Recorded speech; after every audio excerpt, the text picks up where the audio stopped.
Hello, one and all, and welcome to today's webinar on data loss best practices. My name is Amey Vaidya, and with me today's the presenter would be Mr. Avinash Pawar and Mr. Rohit Prasad. So I'm I'm giving the introduction. First of all, welcome Rohit. Hi Rohit. Hi everybody. Rohit Prasad holds a Bachelor of Engineering degree from Government College of Engineering, Aurangabad, Maharashtra. He has a 15 years of experience in the field of IT across a network security service, technical support, pre-sales and quality analysis. In his current and past experience, he has been extensively involved in working with the data loss prevention technologies. At Quick Heal, he is a leading quality analysis team for enterprise security products and cloud platform as well. Over the last couple of years, his focus has been building quality upstream, driving a good engineering practice across quality teams. Prior to Quick Heal, Rohit was a Symantec and McAfee for about 8 years and worked in a data loss prevention technologies and authentication technologies like PKI and mobile authentication. He is also certified information security leads auditor. So this is the introduction of Mr. Rohit. I welcome Mr. Avinash Pawar. Hey, hi Avinash. Hello everyone. Avinash Pawar holds a Master of Technology degree in Computer Science and Engineering from Government College of Engineering, Pune. After doing his bachelor in the same subject from the Modern Education Society College of Engineering, Pune, he has a 12 years of experience in strategy, architecture, design, research, and development in networking and security domain. Avinash held a key engineering position in cutting-edge Silicon Valley startups such as Kennedy Technologies and Telesoft Technologies and Reconex. Avinash worked on a networking software, data protection, archiving, content analysis, signature generation, matching, e-discovery, and data security in his career so far. At Reconex, that is a McAfee Intersecurity, he worked on their data loss prevention product suites for 8 years and lately lead a geography dispersed DLP teams from Intel Security headquarters located in Santa Clara, USA. McAfee sponsored his green card under a multinational manager category for the same. He also holds a 1 US patent on a data classification in data loss prevention domain. Avinash has recently relocated to Pune and is leading the endpoint security development efforts at a Quick Heal. So without wasting your time, now I'm starting today's presentation that is on DLP. I hope you definitely enjoy the today's presentation. And one more important announcement, if you have any question or answer related to today's webinar, then I'm requesting you all to kindly note down your query and just note down the slide number. We have a 10-minute short question and answer session. We will definitely try to give the every answer. But in case if you miss anything or if you want to send any query or more info, then I'm requesting you all to kindly mail us on corporatecommunication@quickheal.co.in. I repeat, the mail ID is corporatecommunication@quickheal.co.in. So now I'm hand over mic to Mr. Avinash Pawar. Thanks, guys.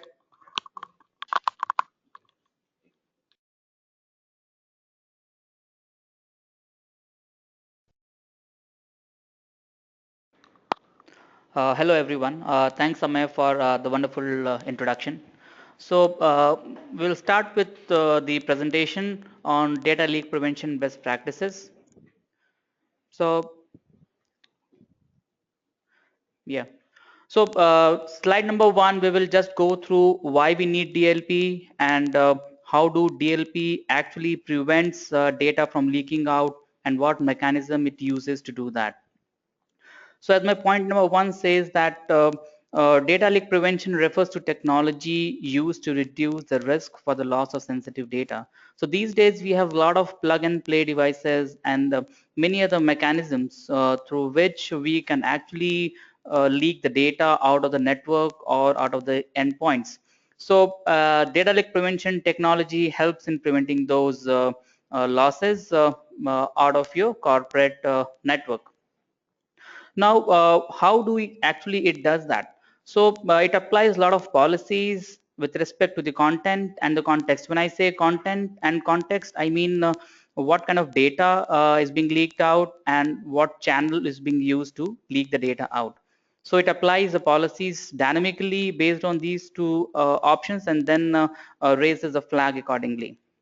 Now, the mechanism that the data leak prevention technologies use to prevent these kind of leakages is widely classified as monitoring, filtering, blocking, and remediation. So when I say monitoring, I mean that data leak prevention would only monitor the data that's being sent in and out of the network or being copied out of your endpoints, and will not do any action on top of it. When I say filtering, it means that what data you want to filter out. Let's, for example, if you have a whole network which you want to monitor for data leaks, except for the data of, let's say, the CEO or VP. So what you can do is you can filter out their email IDs and their other IDs to prevent from actually leaking out, from actually finding out what they are actually sending out. So because it might happen that their information may be critical, and nobody should be allowed to monitor those data. So those kind of exceptions you can create to prevent them from actually sending the information out. Now, when I said blocking, there could be some content which you would upright like to block when you send any sensitive information out. So you can configure your data leak prevention plans to block this data being leaked out straight away. And now third, in fact, fourth point is remediation. So when I talk of remediation, there could be a chance, let's say, for example, I belong to R&D, and I have some documents in my laptop that is actually critical for an HR department or an accounts department. And if my data leak prevention plans does the scanning and finds out that this is a data which I should not be processing as per the security policy of my company. So what it's going to do, it's going to copy that, it's going to move that file to a remediation location, a quarantine location. And if that person gives a justification that why he possesses this document, and if his justification is like acceptable, then a security admin can restore that file back to his node or to his laptop. So that is how the data leak prevention technologies actually use these four different mechanisms to monitor, block, and take the remediation actions.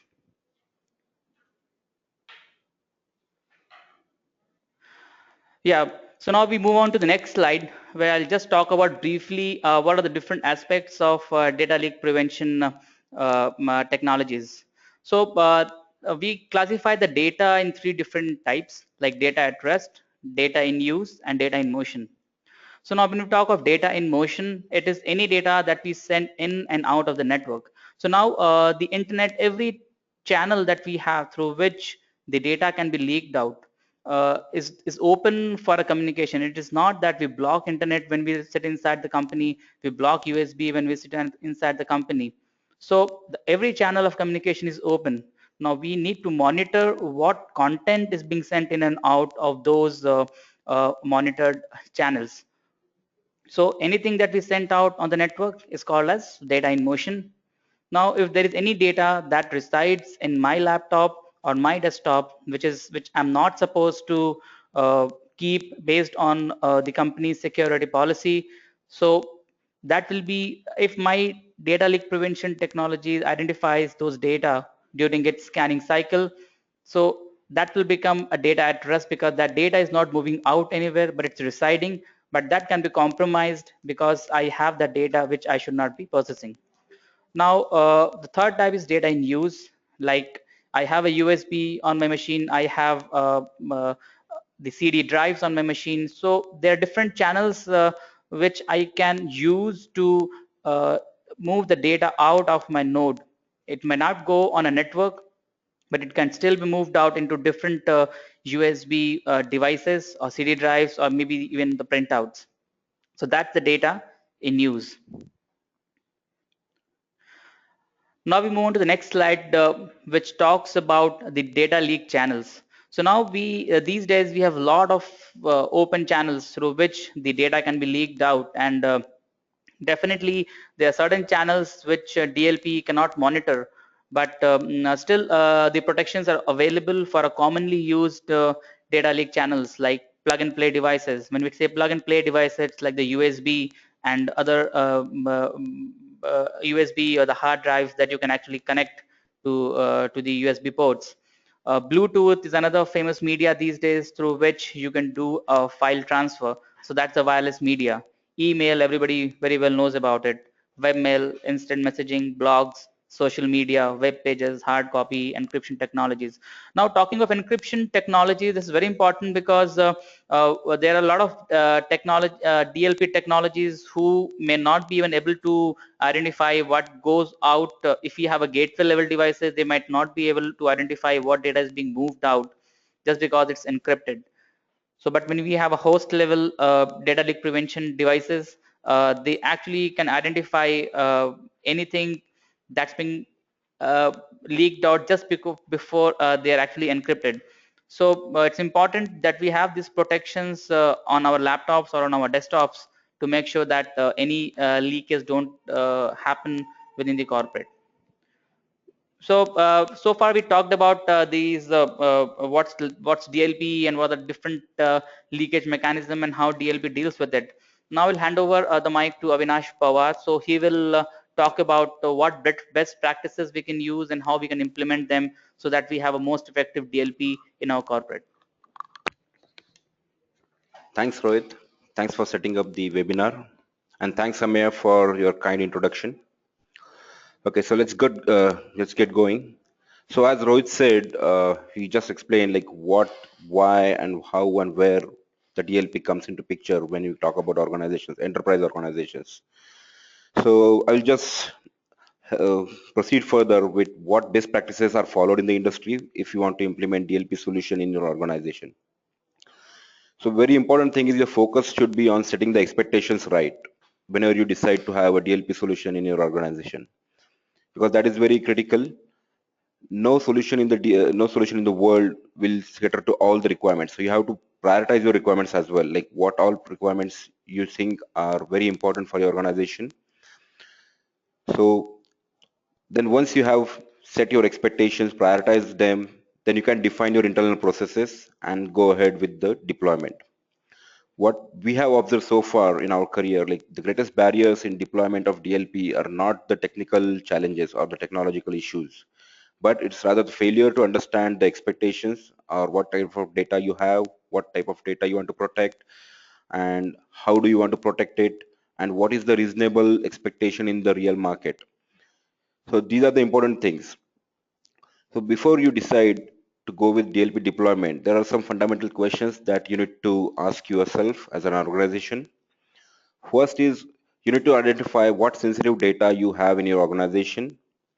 Then what are the different types of contents this data is spread through? And then what are the capabilities of the solution that you have chosen? Like whether that particular solution is catering all the content types or not. So that is very critical. Secondly, you should also know the importance of the data that you want to protect. In case the data is compromised, what would be the financial impact on the organization? And what are your obligations to protect such kind of data? Once you identify this information, then you also need to find out where this data resides in your organization, not only internally, but you also have to look out for third party organizations that you are dealing with, because you are daily exchanging some critical information with them, and you should be aware exactly what information is getting shared with these third party organizations. The next thing is you should also know where is your data going and who all have access to this particular data. Once you have gathered all this information, you also need to find out, or you also need to set the expectation about the accuracy rates for the different kinds of content.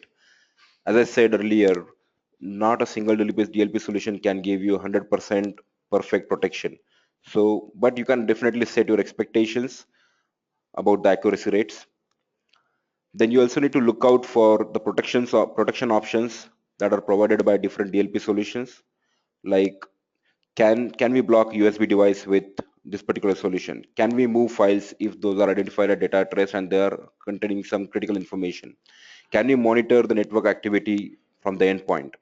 These are the questions you need to consider when you talk about protection options supported by various DLP solutions.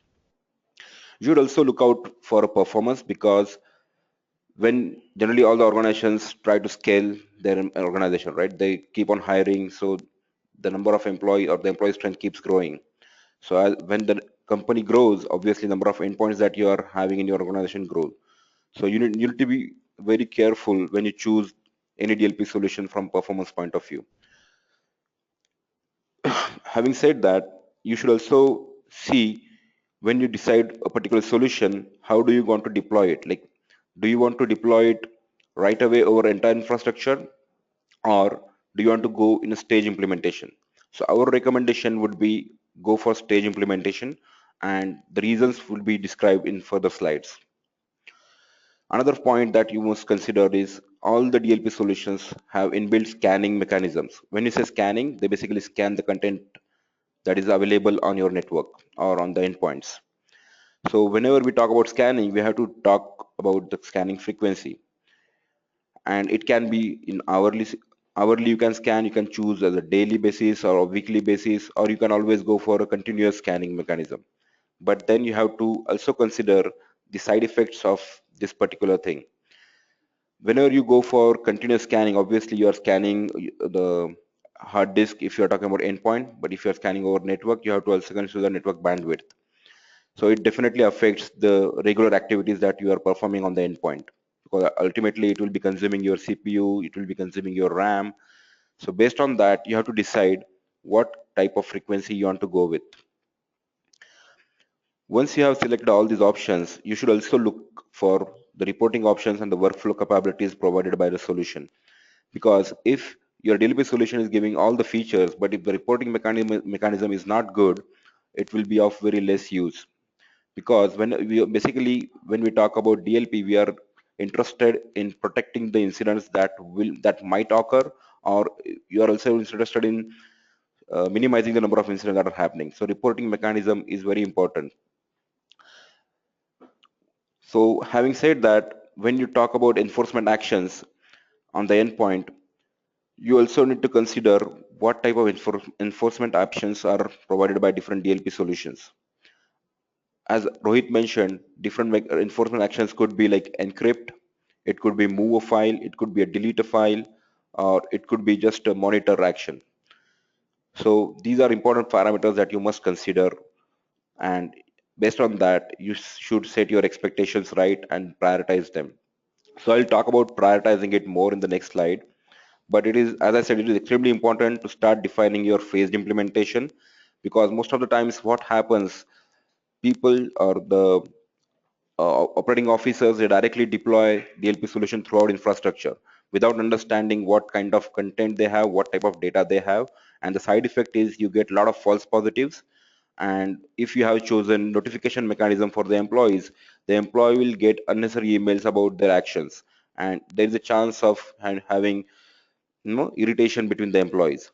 So it is very important to go for a stage implementation, and while you're deploying the policies, understand what you are trying to deploy and what would be the consequences of it, and based on that you go ahead and complete your deployment over the period of time. So let's talk about prioritization. Once you have set all your expectations right and you have say n number of policies that you want to deploy, you also need to prioritize them, because even though certain types of documents are important to you, it could be a regulatory obligation that you need to protect your employee information or customer information first, and then your engineering designs and all. So these factors must be considered while prioritizing what type of data you want to protect and what type of policies you want to apply. So obviously in an ideal environment you will want to protect everything, but as I said, based on the regulatory obligations, based on other factors, you have to decide, and you have to decide the priority on the policies that you want to enforce. So once you have set up your expectations, prioritize your policies that you want to deploy, you need to define a process as to how you want to go about this deployment. And the process would more look like as you see on the screen. First, business unit requests the policy from DLP team as to what type of content they want to protect. Then DLP team meets with business unit to determine goals and protection requirements. Once they have this meeting, DLP team engages with the legal team to find out if there are any legal obligations.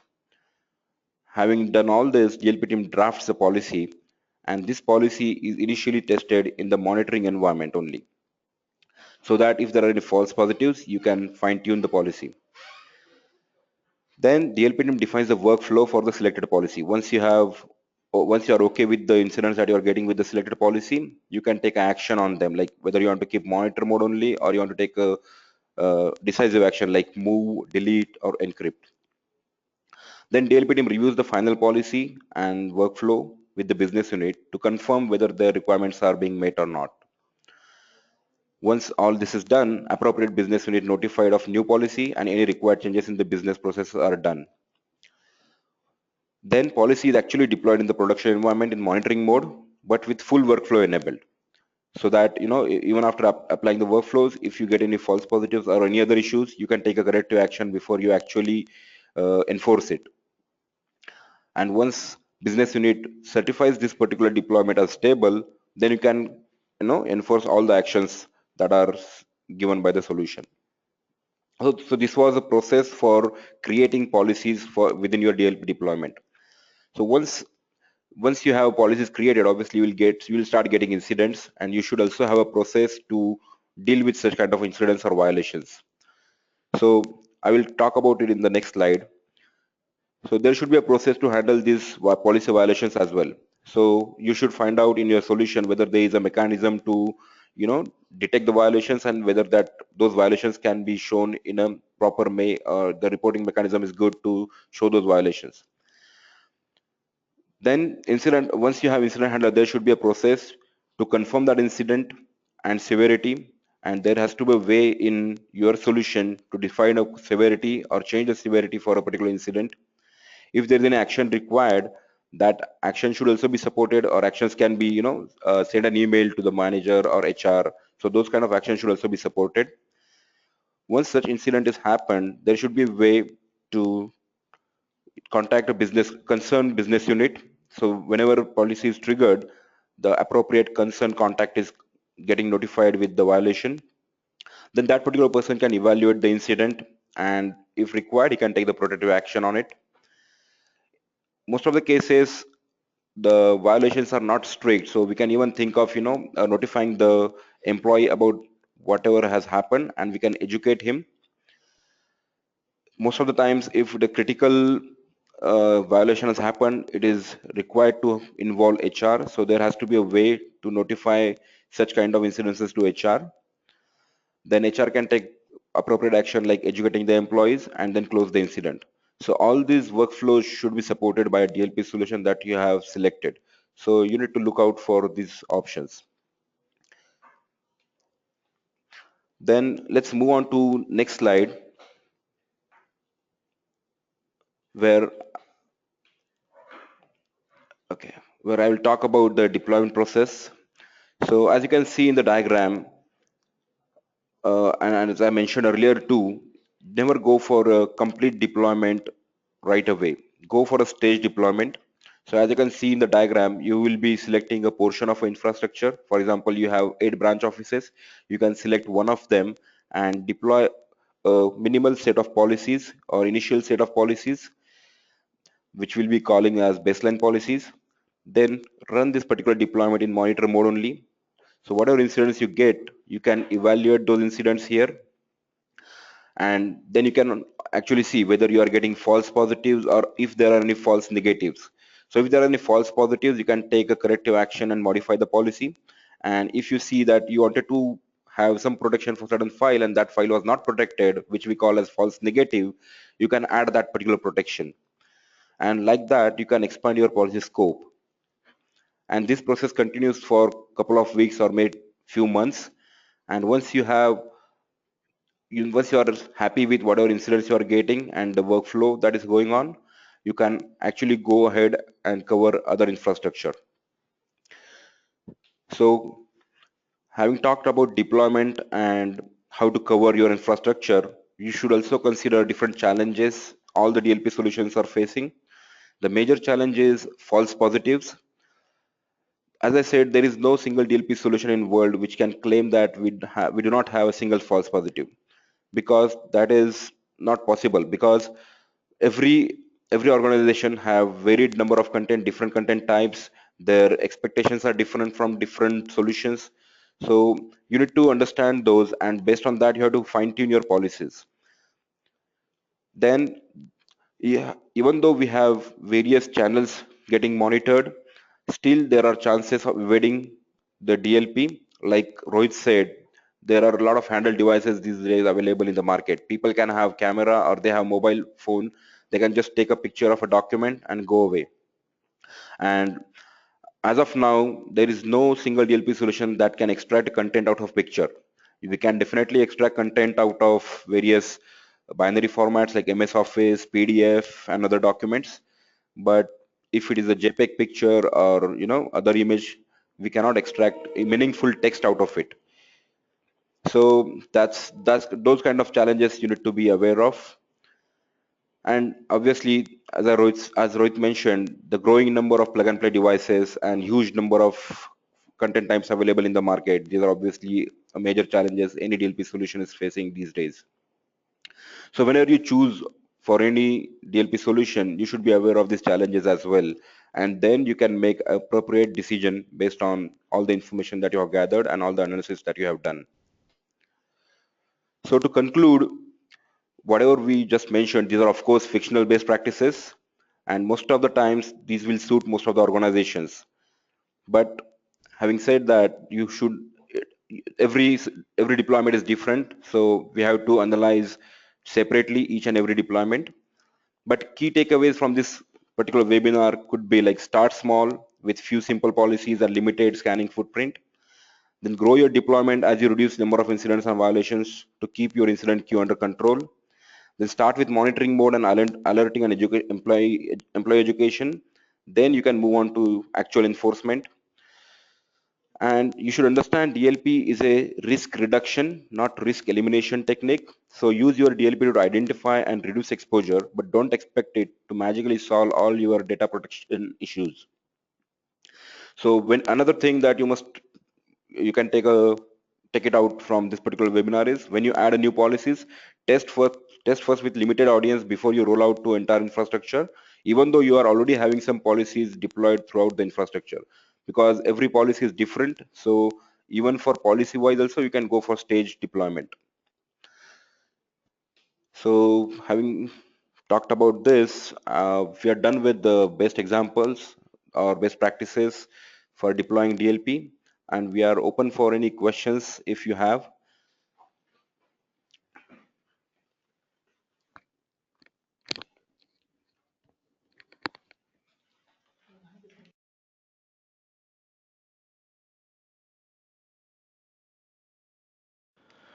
Thank you so much, Rohit and Avinash. It was a very great presentations on data loss prevention. Now, the best time is question and answer session, our most favorable session. So, if you have any question related to today's webinar, I repeat, if you have any question related to today's webinar, then I'm requesting you to kindly type your question in your chat box. We will answer your question. We have a 10 minutes short a question and answer session. So I'm requesting you all, if you have any query related to the webinar on data loss prevention, then I'm requesting you to kindly type your question. We are waiting for your maximum question. Mr. Vidya asked that, can I get the PPT? Yes, we will upload the PPT very soon, and you will also get today's recording on our YouTube channel. You will get information shortly.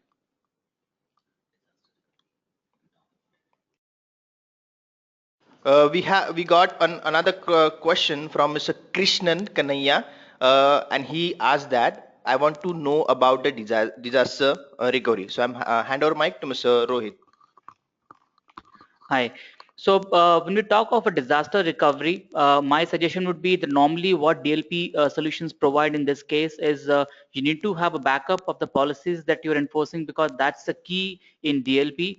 And also the data that you have, which you have monitored in the past, have the backup of those things and have a DLP solution that supports the recovery of this backed up data, and also enforcing the policy that has been backed up. So in case if your DLP server, if it's a, even if it's a gateway based DLP or a host based DLP, the servers can be reconstructed and the backed up policies and the incidents can be reinstalled on the system. So that should restore your system perfectly. Okay, so there is one more question from Mr. Reddy. And if I understand correctly, the question is about whether we can scan files attached with an email. So yes, we do have, as far as security is concerned, we do scan attachments that are going throughout the network with email. We got another question from Mr. Ravi Kiran Khanna, and he asked that, is this a new product other than a QH Secured Antivirus, or how to implement the DLP roadmap? This DLP is not a new product. It's a separate feature pack, we call as. If you want to purchase, if you already have a Secured Business Edition, or if you have a Secured Total Edition, then you will get a DLP separately. You can contact your salesperson or your nearest branch. You will get a data loss prevention. This is not any this is just add-ons from where you can purchase separately. So there is one more question from Mr. Amit. Can you please suggest some good DLP solution in market? So we can suggest few names, but as I said in the presentation or webinar, you need to look out for your requirements and compare. So I would first suggest go for Securite, then you can compare the features that are provided by Securite with DLP solutions given by McAfee and Symantec. So based on your requirement, you can just choose what is fitting best to your requirement. So there is one more question from Mr. Kaushal. So it is, why do Sutter Health or SMU need DLP? So I believe Sutter Health is a hospital or some kind of a health organization. So DLP can be deployed in such kind of organization to protect patient information, because generally patients are not okay with sharing their critical disease information, or if that particular information is getting leaked, they can sue the hospital also. So especially in US market, it is very critical. Customers do or patients do sue hospitals if their information is leaked, and they want to have they want to have a privacy for their disease information. So DLP will help in that context there. So there's another question by Mr. Kaushal asking, how can I send an encrypted or secured email that contains a confidential information? So DLP doesn't prevent you from sending such mails which are encrypted and secured, but we can certainly set a policy if you want that these encrypted or secured mails should also be monitored and decrypted before it's being sent out. So that can be sent in DLP, but definitely you can set an exceptions that mails from a particular person who is authorized to send such sensitive information can be whitelisted, and he can be allowed to send such information out without DLP being sensing that. Okay, I see one more question from Mr. Sanjeev. And the question is, Quickhill removes some .jar files frequently, marking as threat. How do I exclude those files? So to answer this, we do have exclusion mechanism. And if you want to have more information about it, I would suggest you can contact support and they will definitely guide you how to exclude such kind of files.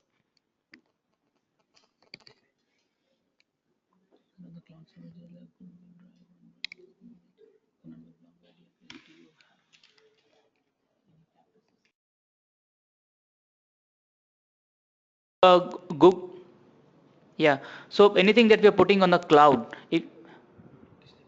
okay, so there's a question from Sushant Naik. So he's asking about most of the cloud storages like Google Drive, OneDrive, and the secured, which cannot be blocked by DLPs.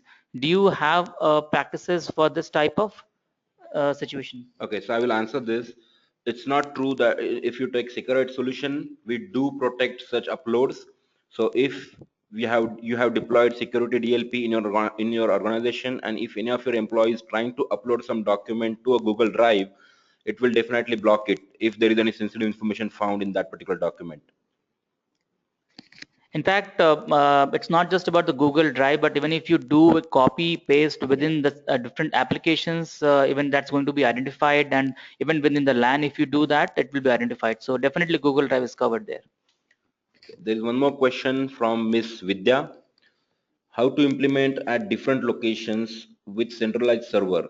So with Securite, we do have different solutions. One is our cloud, where you can manage multiple servers over the cloud, and they can basically coordinate with each other. But even if you want to have a centralized server, in the upcoming releases, we'll be having that solution where central server will be managing different locations.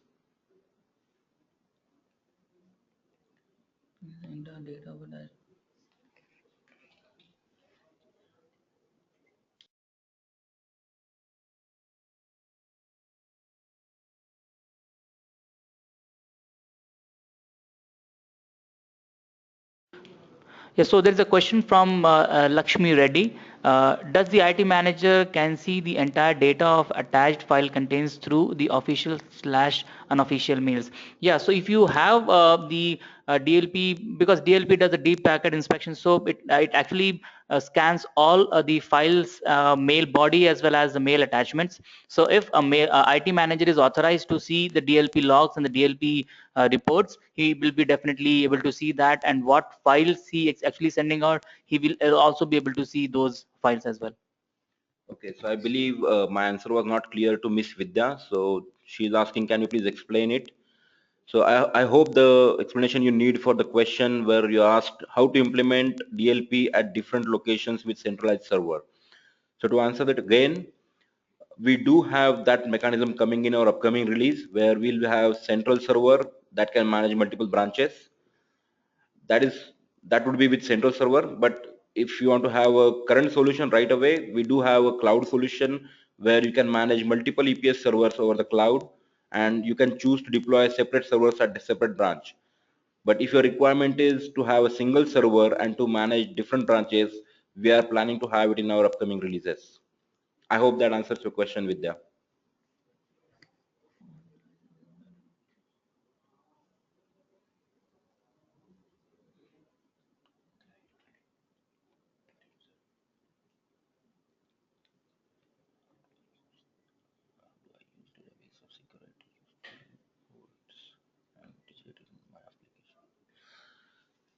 Okay, so there is a question from Mr. Sanjeev. How do I use the database of Securite to use the reports and integrate in my application? I believe the question is from SIM point of view. Whatever reports or violations we are triggering, you want to have them reported to a central reporting server. If that is your question, as of now, we do not have such mechanism which can send reports or events to a event server, but definitely that is in our roadmap, and you can keep polling as to when we'll be having that particular solution. Okay, there's one more question for Mr. Amit Agarwal. Can we maintain whitelist for outgoing mail IDs? That is, user can send mail to only whitelisted IDs. Yeah, so the whitelisting and blacklisting of the mail IDs can definitely be created. So all those who are whitelisted will not be monitored, and all those who are blacklisted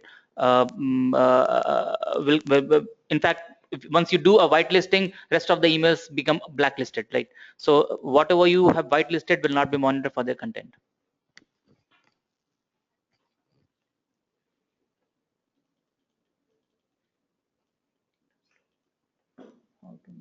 So there's a question from Mr. Nilesh. He basically wants to know the cost of the solution. So I would say you can contact our salesperson and they will appropriately guide you. There's one more question from Mr. Rakesh. How to know our data is stolen by other person?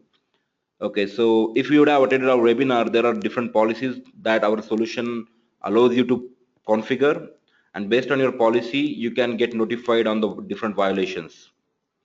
I hope that answers your question.